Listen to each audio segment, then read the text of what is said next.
Yo quiero hablarle de este tema que yo le he colocado, la ira. La ira, y voy a leerle el pasaje en el cual me voy a avanzar y después voy a regresar a hablarle unas cosas. Es Santiago 1:19. Mire lo que dice Santiago 1:19: esto sabéis, mis amados hermanos, pero que cada uno sea pronto para oír. Oiga lo que dice: pronto para oír, tardo para hablar y tardo para la ira. Son tres consejos ahí que el apóstol Pablo está dando. Mire: pronto para oír, tardo para hablar y tardo para la ira. Si algo el cristiano, es decir, ahí nos está diciendo cuál es el sentido que el humano debería tener, el cristiano debería tener más activo. Es el sentido del oír, del auditivo, el oído. Acuérdese que por el oír viene la fe, eso dice la palabra de Dios. Pero acuérdese también que Eva fue engañada por oír lo que no tenía que oír. Entonces el oído tiene que estar bien adiestrado. Entonces dice: muy bien, sea pronto para oír, prestar atención, tardo para hablar. A veces nosotros somos al revés, ¿va? Cuando empezamos a hablar, ¿quién nos calla, hermano? Pero no oímos para entender el punto de vista de los otros, sino que decimos el de nosotros y no oímos el de los demás. Pero el último me llama la atención, que dice tardo para la ira, que esa es una de las cualidades del Señor, ¿verdad? Dice que Él es lento para la ira y grande en misericordia. Y si nosotros nos vamos a parecer a Él, tenemos que ser así. Pero el versículo 20 dice: pues la ira del hombre no obra la justicia de Dios. Es decir, en nuestra ira no pensemos que nosotros vamos a agradar a Dios, porque en la ira del hombre no obra la justicia de Dios.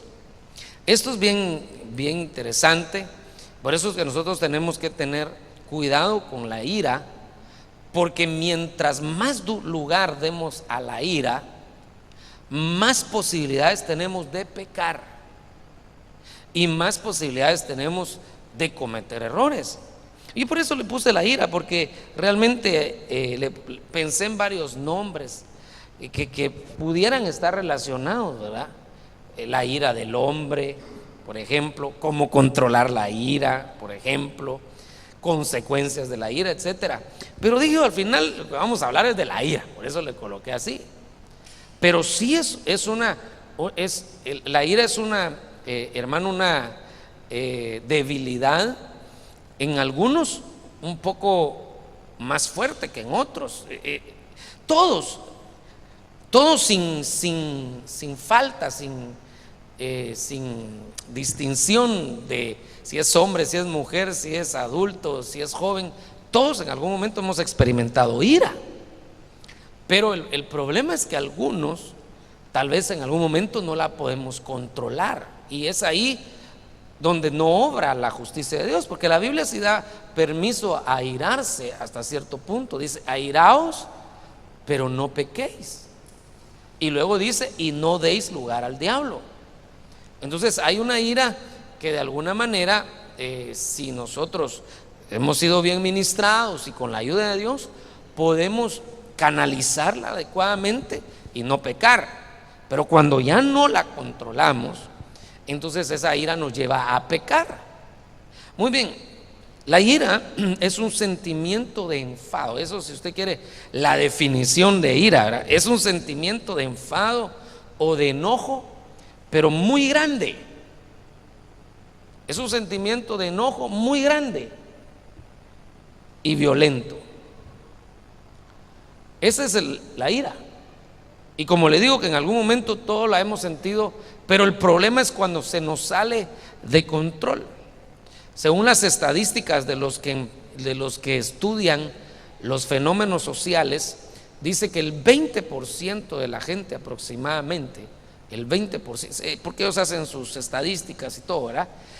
no controla su ira. No controla su ira. Hay gente, hermano, que cuando está contenta, calidad. Pero cuando está enojada hay que salir huyendo, hermano, porque se le olvida que es cristiano en ese momento. Y 20% de la gente aproximadamente no puede controlar su ira. Cuando está enojado, dice, patalea, explota y no se da cuenta de las consecuencias. La ira, una de las cosas que la Biblia nos deja ver, y esos versículos no se los voy a leer, pero cuando uno ve la Biblia, las veces que menciona la ira, dice, por ejemplo, que el hombre airado obra neciamente. La Biblia también dice que el hombre airado obra, ese mismo versículo, pero en otra versión, obra locamente. En otras palabras, entonces, el que no puede controlar su ira comete locuras, porque no piensa con claridad, pierde el control de sus emociones cuando está airado. Y por lo tanto, a veces se lastima constantemente a otras personas, hermano. La ira, el problema de la ira es que uno puede lastimar a otras personas con facilidad, porque en algún momento uno no ve quién se las debe, sino quién se las pague, ¿verdad? Y termina pagando el pato el que no tiene nada que ver. Por eso el Señor nos llama a controlar. Dice, la ira del hombre no obra la justicia de Dios. Si nosotros queremos actuar agradando a Dios, una cosa muy importante es pedirle a Dios que nos ayude a controlar la ira. El hombre airado es muy variado de carácter y constantemente vive tomando decisiones equivocadas, porque su alma llena de ese sentimiento lo empuja a tomar decisiones que después se dio cuenta que estaba mal. Pero juntamente con eso nace un sentimiento de orgullo que, aunque se haya equivocado, se queda ahí plantado y ni siquiera endereza o ni siquiera trata de arreglar lo que se desarregló por un ataque de ira que no se pudo controlar.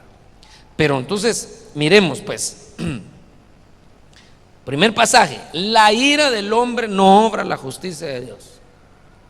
Santiago 1:20. A los niños, después de que salen de la clase, los maestros les enseñan un texto áureo, se los tienen que aprender, y los papás le preguntan, ¿qué texto te aprendiste? ¿Verdad? Entonces ahora le vamos a decir a los niños que le pregunte a usted, ¿qué texto se aprendió en el culto? Santiago 1:20, fácil. La ira del hombre no obra la justicia de Dios. Amén. Ahora tenemos que ver algunas otras cosas. Por ejemplo, Proverbios 14:17, que es el versículo que le leía, que le mencionaba, el hombre pronto a la ira obra neciamente. Este está vinculado. Pero mire Efesios 4:25, este me gustaría también que usted lo anotara en su corazón. Por tanto, dejando a un lado la falsedad. Qué consejos más hermosos los de la Biblia, hermano. Dejando a un lado la falsedad, hablad verdad cada cual con su prójimo. Es una clave de la buena armonía entre nosotros, es hablar la verdad. Es sencillo. Se lo voy a volver a decir. Una clave de la buena armonía es hablar la verdad. Y no solo nosotros entre hermanos, sino que en un matrimonio, si se quiere la buena armonía, hay que decir la verdad. Ese es uno de los consejos que yo le doy a los jóvenes cuando se van a casar. Cero mentiras. Porque la mentira se convierte en una trampa y una mentira trae otra. Y no estamos hablando específicamente de mentiras que están relacionadas con el adulterio, porque ahí realmente el problema es el adulterio, sino de otro tipo de mentirías que a veces se dan en el matrimonio, ¿verdad? Por ejemplo, el presupuesto se tenía destinado, estos 500 quetzales los vamos a dar como una ofrenda especial al Señor, por ejemplo, ¿va? Y los apartaron. Y de repente el día que el hermano lo va a echar en el sobre para traérselo a la iglesia, los 500 quetzales no están. Y entonces, ¿y qué pasó con los 500 quetzales? No sé. Y no sé. ¿Y qué si sabía? Los había utilizado en otra cosa. Que puede ser que haya sido una cosa necesaria, pero tenía que haberlo platicado, y como no lo platicó con su esposo, mejor le dice una mentira. Y ese tipo de mentiras, cuando empiezan a salir a luz la verdad, lastiman las relaciones. Y entre nosotros también, si queremos mantener una buena armonía, diga conmigo, para la buena armonía se necesita la verdad. Entonces dice, hablad verdad. Mire, de hecho, cuando alguien habla con la verdad, a veces no habla mucho, habla moderado. A veces el que habla mucho tiene la tendencia a exagerar o a alterar algunas cosas. Por eso la Biblia nos habla hasta con respecto al hablar, dice que no salga de nuestra boca ninguna palabra mala, sino la que sea buena y para edificación. Hasta en eso. Pero aquí está hablando de la verdad. La verdad. Porque somos miembros los unos de los otros. Ahí está aclarando por qué. Sí, no se ha perdido de la lectura, ¿verdad? Sí sabe por dónde vamos, ¿verdad? Somos miembros los unos de los otros. Y luego dice, airaos, pero no pequéis. No se ponga el sol sobre vuestro enojo. Y el versículo siguiente dice, ni deis oportunidad al diablo. Entonces, cuando uno logra entender el límite entre airarse y que esa ira se convierta en pecado, entonces ahí va a obrar la justicia de Dios. Pero si uno no entiende el límite, entonces constantemente le vamos a estar fallando al Señor. Tal vez usted no está fornicando, tal vez no está robando, tal vez no se ha echado una cerveza, pero si constantemente nos airamos y nos salimos del control, estamos pecando. ¿Está conmigo, hermano? Muy bien. Entonces, eso de la ira es bien importante, porque hay gente que su ira la reprime. Eso no es bueno. Y hay gente que su ira la expresa libremente. Tampoco es bueno. Y entonces, ¿qué, hermano? Ahorita vamos a platicar, espéreme. Pero ni reprimirla es bueno, ni dejarla fluir es bueno, porque la Biblia dice que no nos ha dado el Señor un espíritu de cobardía ni de temor, sino de poder, de amor y de dominio propio. El dominio propio no solo es para las cuestiones de tipo sexual, el dominio propio es para eso también. ¿Están conmigo, hermano? ¿Qué tiene que ser la ira entonces? Tiene que ser adecuadamente canalizada. Y eso tiene que venir solo de parte del Señor. El Señor es el que nos puede ministrar para que nosotros podamos administrar adecuadamente nuestros momentos esos, ¿verdad? Amén, hermano. Muy bien, entonces con eso que hemos hablado, yo quiero darle algunos ejemplos de algunos personajes en la Biblia que yo no me creo superior a ellos, hermano. Realmente personajes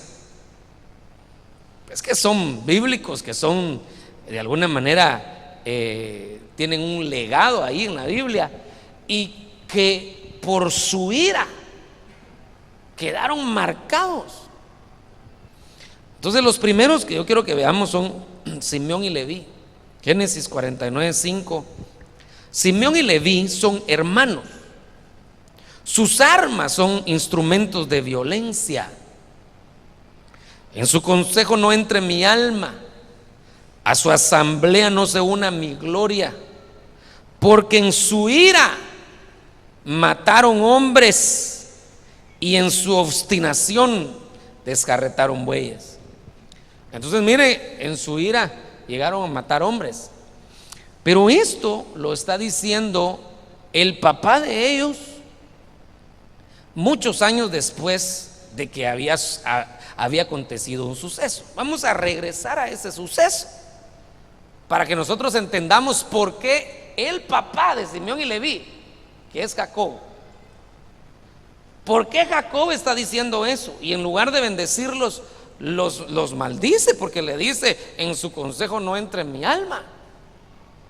¿Qué pasó? Entonces regresemos un poco y miremos qué pasó. Años atrás habían violado a la hermana de ellos, que se llamaba Dina.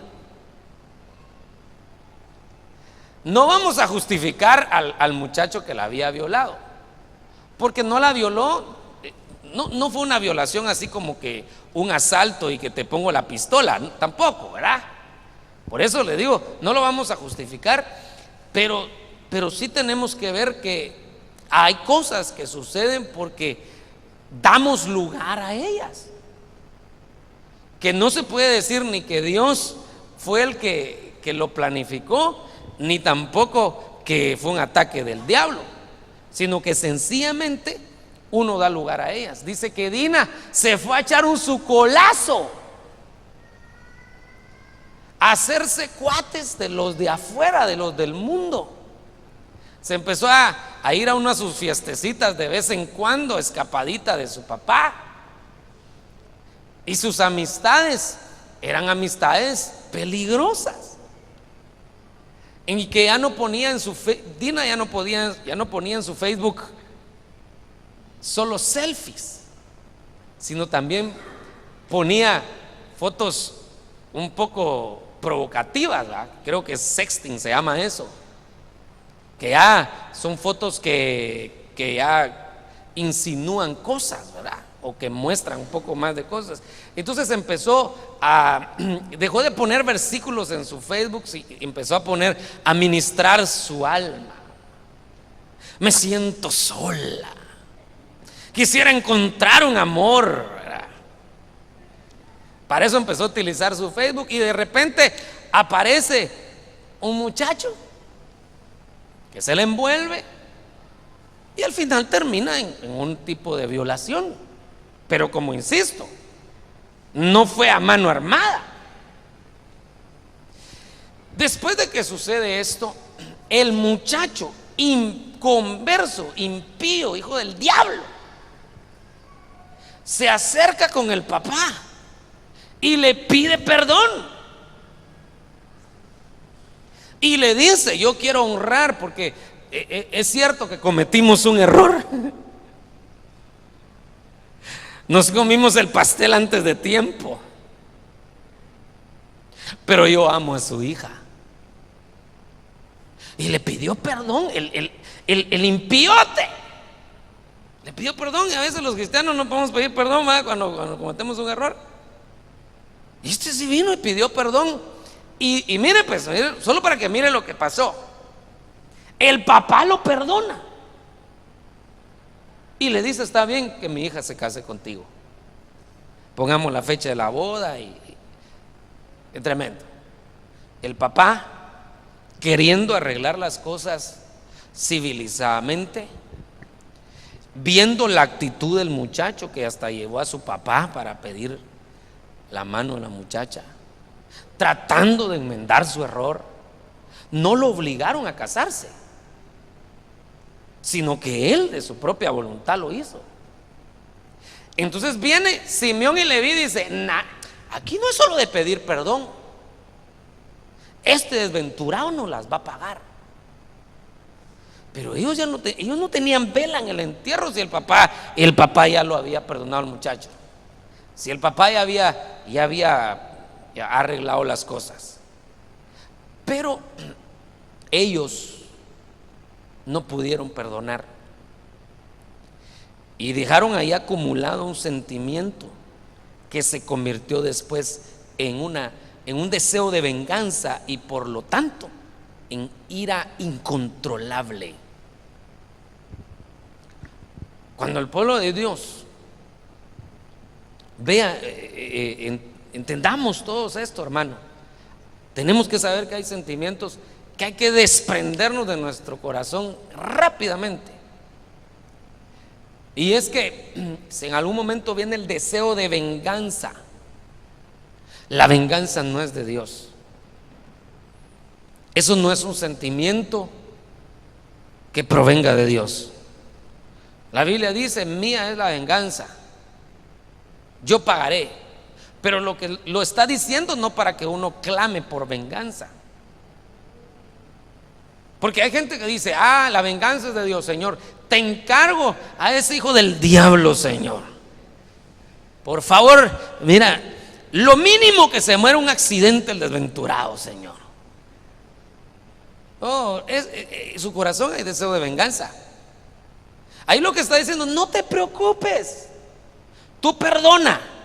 Gloria de un hombre es pasar por alto una ofensa. Tú perdona, yo me voy a encargar. Yo ya sé cómo voy a tratar con el otro.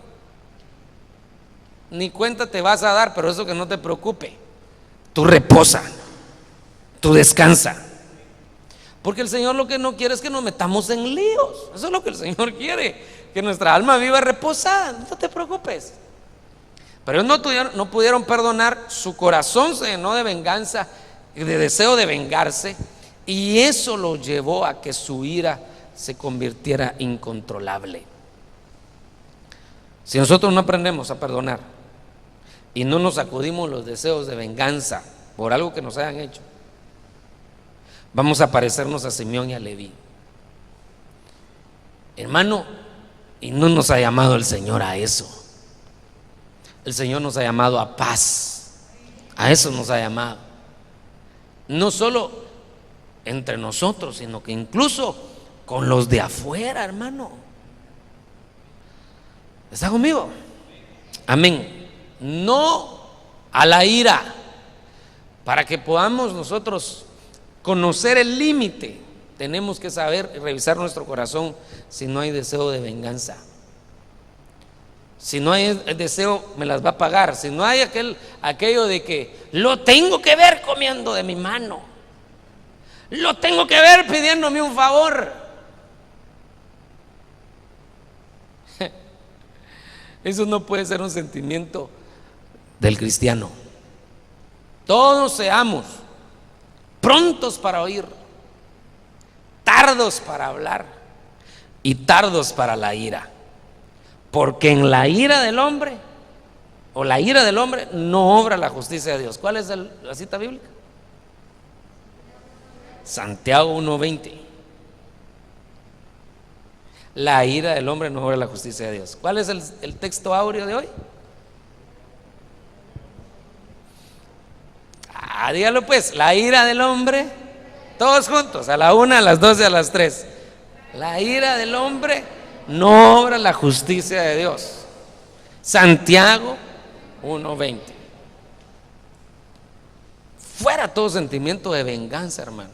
Es que usted no sabe lo que me hizo. Pues no necesito saberlo. Lo que la Biblia dice es que reposemos en Él, que le dejemos las cosas al Señor y que Él es la venganza, porque Él sí lo va a hacer justamente. Nosotros podemos exagerar un poquitito en la venganza, como le pasó a ellos. Entonces sigamos un poquito con la historia para recapacitar aquí. Entonces resulta que solo un muchacho era el del clavo, y estos bandidos matan a todos los de la ciudad, hermano. ¿Y qué tenían que ver los otros con el clavo? Pues ese es el problema de la venganza del hombre, que se pasa embarrando a otros que no tenían vela en el entierro. Esta me las va a pagar porque se hizo amiga de aquella, y aquella es la que me hizo daño a mí. Pero ¿y qué tiene que esta otra sea amiga de ella? ¿Para qué la estoy jalando al clavo si el problema es con una? Y eso nos pasa, hermano, que mezclamos a otros en nuestros líos a veces, hombre. Eso le pasó a Simeón y Leví. ¿Qué tenían que ver los demás de la ciudad? Pero a veces nos sucede, ¿verdad? Y yo le he puesto el ejemplo. Lo primero que sucede es que la familia se tiene que poner al lado se tiene que poner a mi lado, ¿va? Porque ni modo, aunque no tenga la razón, se va a poner de mi lado. Y con la otra persona también la familia se va a poner de su lado. Entonces ya son dos familias en problemas. Cuando el problema era entre dos personas, ahora es entre dos familias. Y después el problema es que esta familia, aquella familia tiene amigos y esta familia tiene amigos. Ahora ya no son solo dos familias, sino que son las familias y sus amigos enfrentados.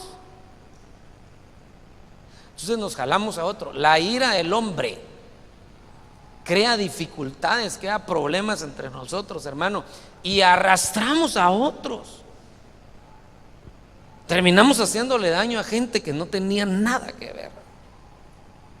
Por eso que el Señor guarde nuestro corazón y que nos ayude a ser sencillos de corazón, que podamos perdonar y soltarnos de esos sentimientos que en algún momento vengan a nuestro corazón.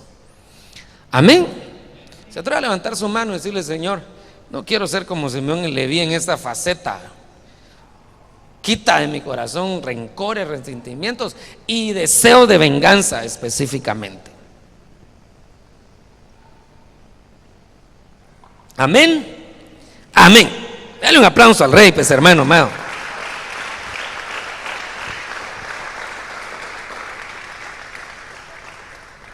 Primera Samuel 17:28. Y Eliab, su hermano mayor, oyó cuando él hablaba con los hombres, y se encendió la ira de Eliab contra David, y dijo: ¿para qué has descendido acá? ¿Con quién has dejado aquellas pocas ovejas en el desierto? Yo conozco tu soberbia y la maldad de tu corazón, que has descendido para ver la batalla. Entonces ahí vemos la ira de Eliab contra David. Se encendió la ira. Ahora note que David no le estaba haciendo nada. ¿Por qué estaba David ahí? Usted lo puede leer en su casa, pero ahí está hablando cuando David fue a visitar el campamento y que Goliat estaba desafiando el campamento. Entonces llega David ahí, pero David no había llegado por sus propios medios, sino que David lo habían enviado. Miren, nosotros tenemos que entender que el enviado no es culpado. Me recuerdo, hace unos días le dije a unos hermanos: usted me hace favor de llevarle este mensaje a la hermana fulana de tal. Ay, no, hermano, a ella no le digo nada. Pero yo la estoy mandando. Enviado no es culpado. Usted lo único que tiene que decir es: el pastor dice tal y tal cosa. No, que no sé qué. Hable con el pastor, él fue el que me mandó, ¿verdad? Enviado, diga conmigo, enviado no es culpado. Entonces a David lo habían enviado, su papá lo había enviado, y lo había enviado con provisiones para sus hermanos y para el rey, hermano. No lo había enviado para otra cosa. Pero David sintió curiosidad al ver a todo el pueblo amedrentado, miedoso por las palabras que Goliat estaba diciendo. Entonces empezó a preguntar: ¿y qué es lo que pasa? Y le empezaron a contar. Y en medio de eso estaba David cuando se aparece su hermano enojado. ¿Y qué andas haciendo aquí vos? ¿Quién te llamó? En lugar de averiguar primero por qué estaba ahí. Y resulta que él lo habían enviado, insisto. Pero el problema de la ira es que dice, habla, insulta sin haber averiguado primero. El hombre airado pierde la capacidad de investigar los asuntos adecuadamente antes de emitir un juicio. El hombre airado emite los juicios muy rápidamente, hermano. Esa es una debilidad. Por eso, hermano, en la ira del hombre no hay justicia de Dios. La ira del hombre no obra la justicia de Dios. Si se le olvida todo lo que hemos hablado en esta noche, que no se le olvide el texto áureo. La ira del hombre no obra la justicia de Dios. Qué terrible, hermano, que uno emita juicios sin haber investigado primero. ¿Y por qué lo dijo? ¿Cómo lo dijo? Porque a veces a uno le cuentan lo que se dijo, pero no le cuentan el contexto en el que se dijo, ni la intención con la que se dijo, que son dos cosas que deben de agregarse a un comentario. Alguien puede decir un comentario que no parece muy bueno, pero pudo haberlo dicho en un contexto que cuando uno lo revisa dice: ah, tenía razón. Porque hay que revisar el contexto en el que se dijo las cosas, hermano. Pero uno puede escucharlo y si no le explicaron todo lo demás, uno luego puede decir: si bien decía yo ya sabía que ese era un hipócrita. Primero averigüemos, hombre. ¿Está conmigo, hermano? Primero averigüemos. Si lo que tenía que haber hecho Eliab era averiguar. ¿Y qué andas haciendo aquí? Pues mi papá me mandó. Ah, qué bueno, me trajiste cremita. Sí, aquí está, tranquilo. Y todavía le pregunta: ¿qué hiciste con las ovejas? Si el papá lo había mandado, algo tenía que haber hecho con las ovejas. Pues la ira del hombre, hermano, acusa, hace comentarios sin averiguar. Pero ahora revisemos de dónde venía eso.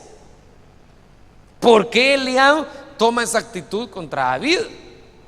Y entonces nos tenemos que regresar unos años atrás también. Y yo no sé si usted se recuerda que David no era el candidato principal para ser ungido como rey. El Señor le dice a Samuel: Samuel, vete a la casa de Isaí y vas a ungir a uno de sus hijos. Mire cómo el Señor prueba también el corazón de los profetas y de los ministros, hermano. Porque no le dijo qué hijo era, sino le dijo uno de sus hijos. Entonces llega Samuel a la casa de Isaí y empiezan a salir los hijos de David, de Isaí, entre ellos Eliab. Y dice que se levantó Samuel y dijo: voy a ungirlo porque este es el rey, futuro rey. Y cuando ya va a ungirlo, ya yo declaro que tú. El Señor le dice: ¿qué estás haciendo? Él no es. Entonces mire, solo era un verdadero profeta y estuvo a punto de cometer un error. No lo cometió porque estaba bien conectado con el Señor. Pero el Señor, y dice que cada vez que salía uno de los hijos de Isaí, él intentaba hacer lo mismo y no era ninguno de ellos. Ahora uno dice: gloria a Dios, fue David el ungido, fue el último, lo tuvieron que mandar a traer detrás de las ovejas, y bendito Dios, y David ungido como rey. Sí, todos aplaudiendo y gozándose. Pero ¿cómo estaban los otros hermanos? ¿Cómo estaba Eliab? Contento, porque no lo habían ungido a él. No, Eliab estaba echando chispas, hermano. Yo me preparé, yo fui a la escuela politécnica, soy oficial del ejército, yo tengo la capacidad, ahora me toca.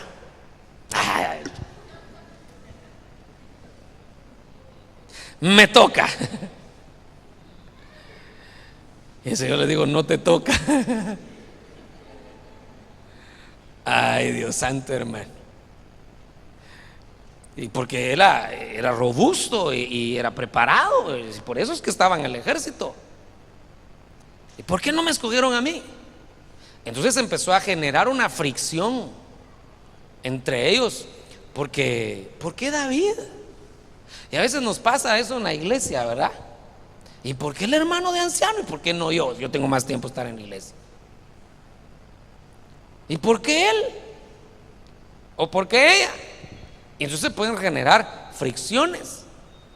Pero regresemos al caso de David. Eliab se quedó otra vez con un resentimiento que nunca lo ministró. Y entonces de repente explotó. Explotó. Los resentimientos, si uno no se ministra, va a llegar el momento que explotan. Y uno empieza a ser quisquilloso con respecto a esa otra persona con la que uno se quedó con resentimiento. Pero ahora notemos algo. ¿Qué culpa tenía David que lo hayan elegido? Si él no pidió que lo eligieran, él no andaba con su campaña voten por mí para futuro rey, ni pensando en eso. Si él lo que estaba haciendo era alabando al Señor allá detrás de la majada. ¿Qué culpa tenía él? Pero a veces nos enojamos porque el otro ni culpa tiene, hermano. Perdemos el concepto de las cosas. La ira nos hace perder el concepto que tal vez la otra persona realmente no tenía responsabilidad en lo que sucedió. Eso vino de Dios. ¿O no fue Dios el que mandó a ungir a David? En todo caso, Eliab se hubiera ido a preguntarle al Señor, ¿y por qué no, verdad? Entonces el Señor le hubiera dicho: mira, tú no me adoras como me adora David, tú no me buscas como me busca David.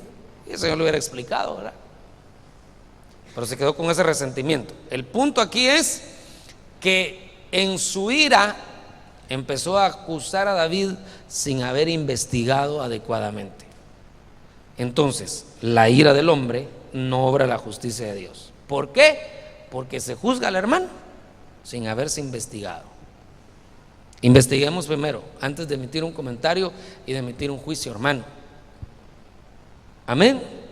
Incluso con todos estos problemas que se han dado en nuestro gobierno, ¿verdad? Yo creo, hermano, que definitivamente ahí hay mucha tela que cortar y seguramente habrán que ser juzgados, y si se demuestra su culpabilidad, pues condenados según la ley que les corresponda, ¿va? Pero yo lo que pienso es que no se debería de emitir un juicio contra alguien mientras no haya sido condenado. Entonces, a todos los que están ahí atrapados, están en prisión preventiva, a todos ya se les tilda de ladrones, porque hay muchas evidencias en su contra. Está bueno, pero no han sido vencidos en juicio. Se tienen que demostrar las pruebas. Hermano, entonces usted es pro esa gente. No, de ninguna manera. Yo lo que quiero que veamos es que a veces somos muy fácil para emitir juicios. No sé si le conté la vez pasada de un hermano que entre paréntesis, ¿verdad? Aún los gringos pueden cometer errores. Pero de un hermano que él tenía sus papeles legales en Estados Unidos y decide en un país X arreglarle los papeles a su esposa y a sus hijos para llevárselos. En el proceso de arreglarle los papeles le pidieron exámenes de ADN, y en los exámenes de ADN que le pidieron salió que uno de sus hijos no era de él. Y se volvió un lío, hermano. Que la cosa es, para no cansarle, porque quiero hablarle de otras cosas, pero para no cansarle, que se tuvieron que ir al divorcio. Se divorciaron, se dejaron. Pero ya en el trámite del divorcio, como entonces había que hablar de la mantención de los hijos, entonces la esposa pidió que se volviera a hacer el examen de ADN. Y resulta que sí era hijo del Señor. Se habían equivocado la primera vez, pero para eso ya se habían divorciado, hermano. Fíjese cómo son las cosas a veces. Porque yo digo, en el caso si llevaban una buena relación, he dicho, ¿y qué tal se equivocaron? Hagamos otra vez la prueba, pues, ¿verdad? De repente se hubieran evitado todo lo que pasó. Pero se destruyó un matrimonio por causa de que se dio un dictamen. Y eso que había un dictamen. Imagínense que a veces uno emite comentarios sin tener las pruebas. Ese como que no es hijo de él, va. ¿Y uno qué le importa para empezar, va? Que no se parece, pero se parece al tatarabuelo que nadie conoció, ¿verdad? Porque hay muchachitos que no se parecen a los papás, sino que a los abuelos se parecen, ¿verdad? Bueno, no juzguemos. En nuestra ira no nos adelantemos a juzgar y a emitir juicios, ni a lastimar a otros, si no hemos investigado adecuadamente. Amén. Aunque hayan hablado de nosotros, averigüemos primero antes de emitir un juicio. Aunque hayan hablado de nosotros. ¿Está conmigo, hermano? La ira del hombre no obra la justicia de Dios. Miremos otro caso. 1 Samuel 20:30. Se encendió la ira de Saúl contra Jonatán y le dijo: hijo de perversa y rebelde. Qué maltratada le dio a su pobre patojo, hermano. En este tiempo, saber cómo se diría: hijo de perversa y rebelde. Le dijo malas palabras, ¿o no? Lo maltrató. ¿Acaso no sé yo que prefieres al hijo de Isaí para tu propia vergüenza y para vergüenza de la desnudez de tu madre? Le saca la mamá. Mire pues, Saúl literalmente le sacó la madre a Jonatán. Cuando le dice hija de perversa, de rebelde y perversa, no estaba haciendo eso. Ahora Saúl era el papá y en su ira maltrató a su hijo. Entonces aquí nosotros tenemos que ver que en la ira los padres podemos confundirnos entre disciplinar a un hijo y maltratarlo. Y uno puede maltratar a un hijo de muchas maneras,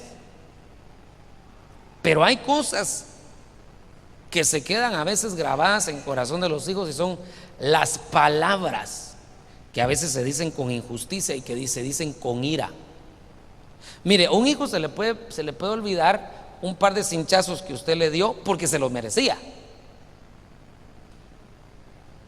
Él hasta le conviene olvidarse el par de cinchazos porque así también se olvida de lo que hizo, ¿va? Porque se lo merecía.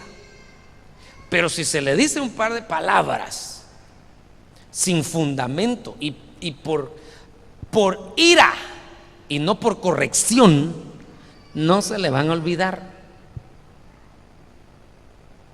Entonces la ira lo que hace es que uno empiece a alejar a sus hijos, hermano. Después los hijos crecen y el hijo no haya las horas de irse de la casa. Porque en la casa, cuando el papá o la mamá se enojan, empiezan a decir y a decir y a decir, y a veces cosas sin sentido, a veces cosas sin fundamento. No se quiere ir de la casa y después dicen que fallé. Pues a veces fallamos en eso. Entonces, note cómo la ira pone a un padre contra su hijo. ¿Sabe qué es lo peor aquí? Que Saúl no tenía la razón, estaba equivocado.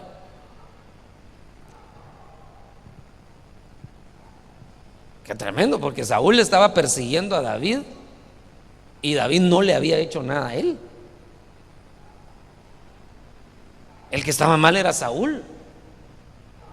Y estando mal, estaba maltratando a su hijo, de tal manera que después de que le dijo eso, dice que le lanzó la lanza y lo quiso matar a su propio hijo. Y el que estaba de lado, la razón era el hijo. Pero el punto entonces aquí central es: la ira hace que los padres lastimen a sus hijos de tal manera que después sus hijos no quieran nada, ni con su familia, ni con Dios. Porque después hasta, no, ya no quiero, yo no quiero nada de la iglesia, porque mi viejo todo el tiempo fue cristiano, pero viera lo que me decía todo el tiempo, y con una gran amargura, hermano.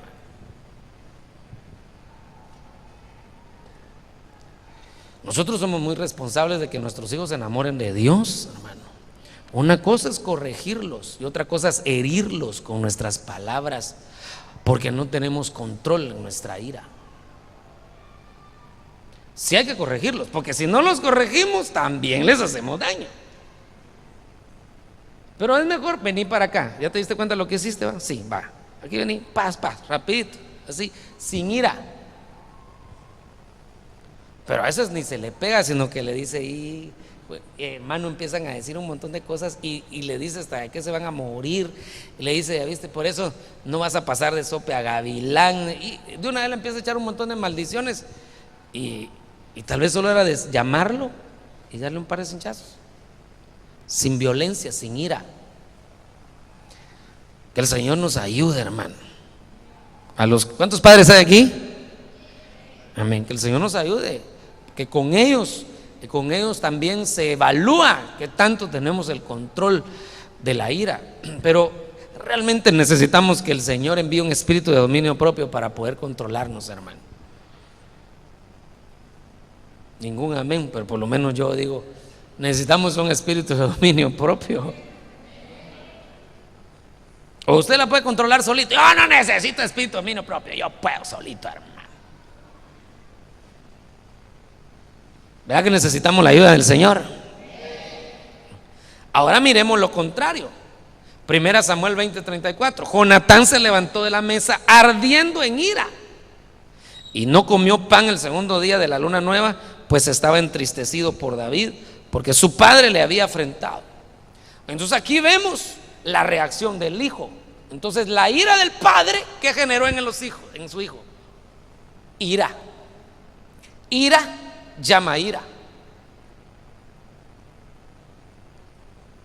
Por eso es muy importante, hermano, que el Señor nos ayude. Por eso la palabra del Señor viene a tiempo y viene afuera de tiempo. Pero si hay un padre que ha sido demasiado, ha golpeado demasiado a sus hijos con sus palabras, yo creo que también el Señor nos puede permitir un tiempo para ministrarlos, hermano. Yo le quiero hacer una pregunta a los padres, no me la conteste, pero alguna vez le ha dicho algunas palabras bonitas a su hijo. ¿Alguna vez ha orado por sus hijos cuando ellos estén durmiendo? ¿Alguna vez les ha lavado los pies a sus hijos?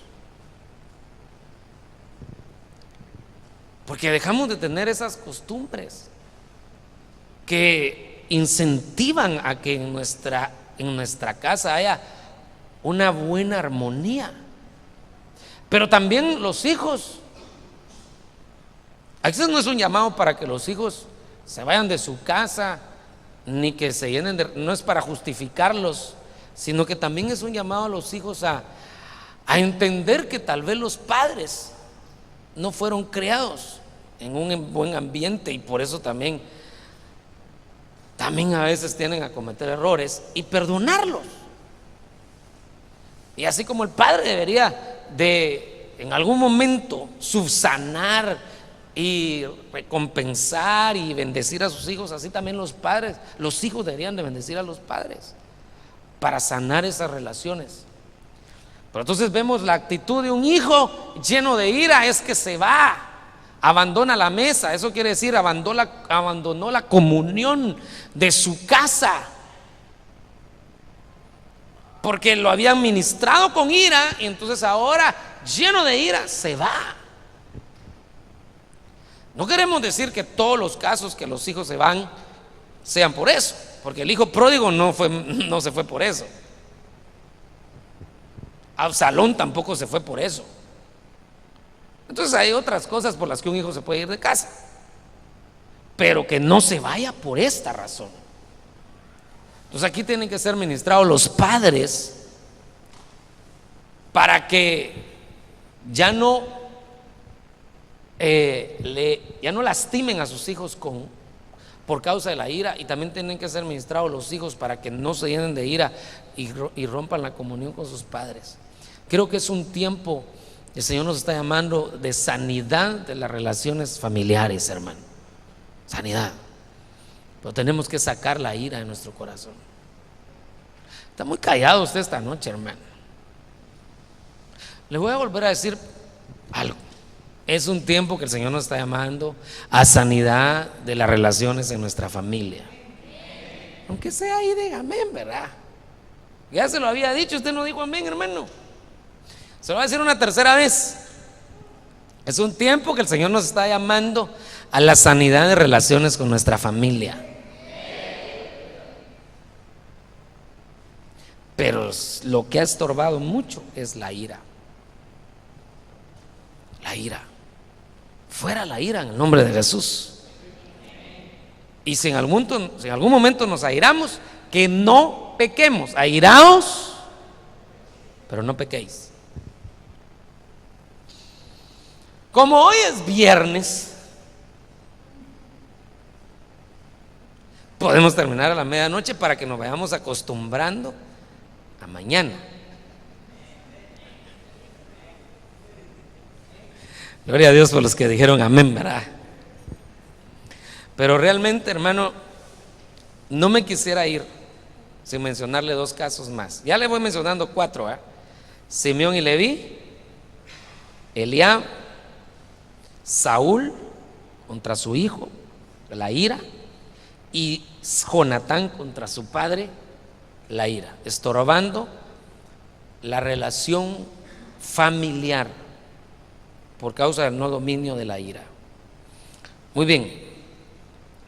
Segunda Crónicas 26:19. Pero Uzías, con un incensario en su mano para quemar incienso, se llenó de ira. Y mientras estaba irado contra los sacerdotes, la lepra le brotó en la frente delante de los sacerdotes en la casa del Señor, junto al altar del incienso. Entonces, terminó con lepra Uzías.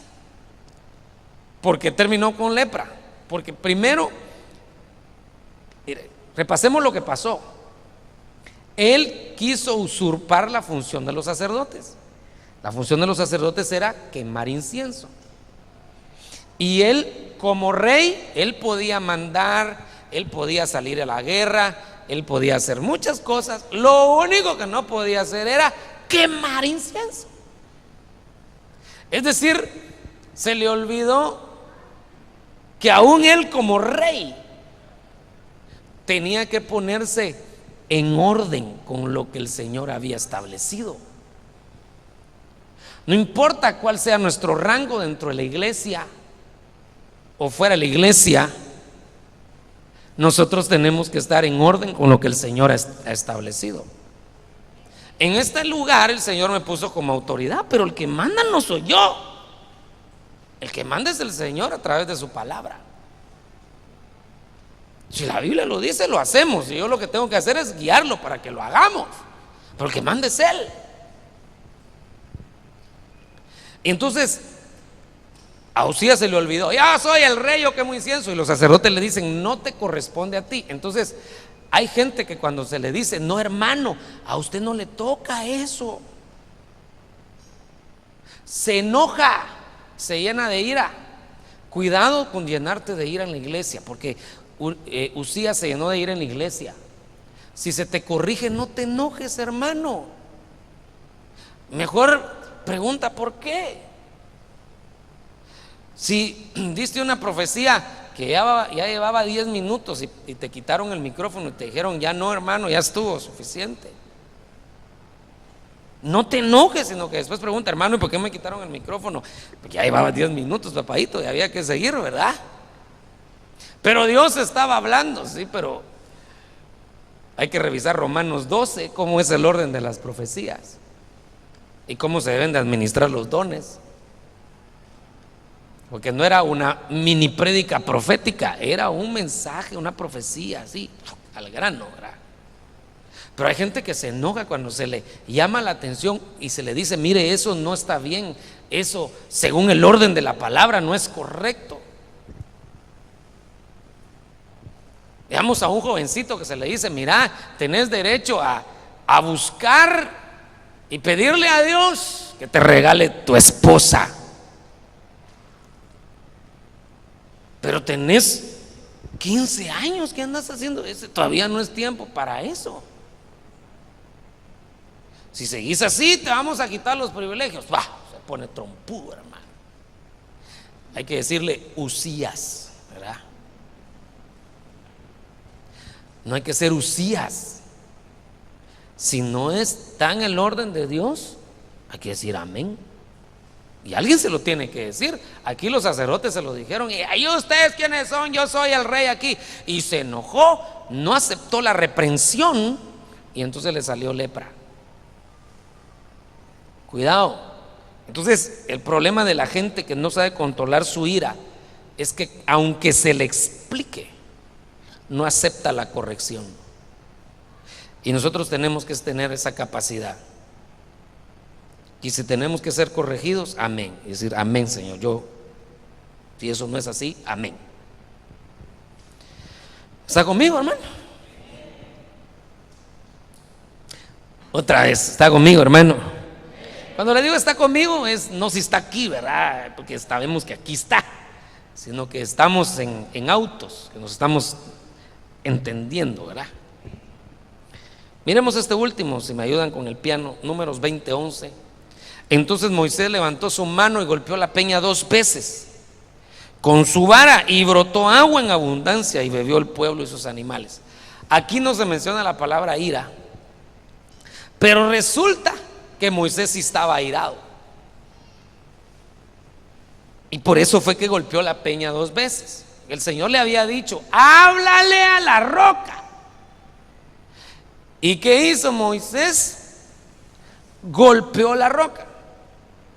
Acuérdense que el Señor le había dado una orden similar anteriormente. El Señor anteriormente le había dicho: golpea la roca. Él golpeó la roca y eso estuvo bien, porque el Señor así le había dicho. Pero ahorita le había dicho: háblale a la roca. Y él lo que hizo fue que golpeó la roca. Acuérdense que la roca es Cristo. Hay gente que se termina enojando con el Señor por cosas que el Señor no tiene nada que ver, hermano. ¿Por qué me pasa esto? Pues aquí estoy yo para ayudarte, le dice el Señor. Lo que le está haciendo el Señor es dándole ayuda. Pero eso que te pasó es porque tú no me obedeciste. Eso que te pasó es porque te saliste del orden. ¿Por qué me echas la responsabilidad a mí? Yo te voy a ayudar a salir. Entonces no te enojes con la peña. Ahora resulta que Moisés, y con esto voy a terminar,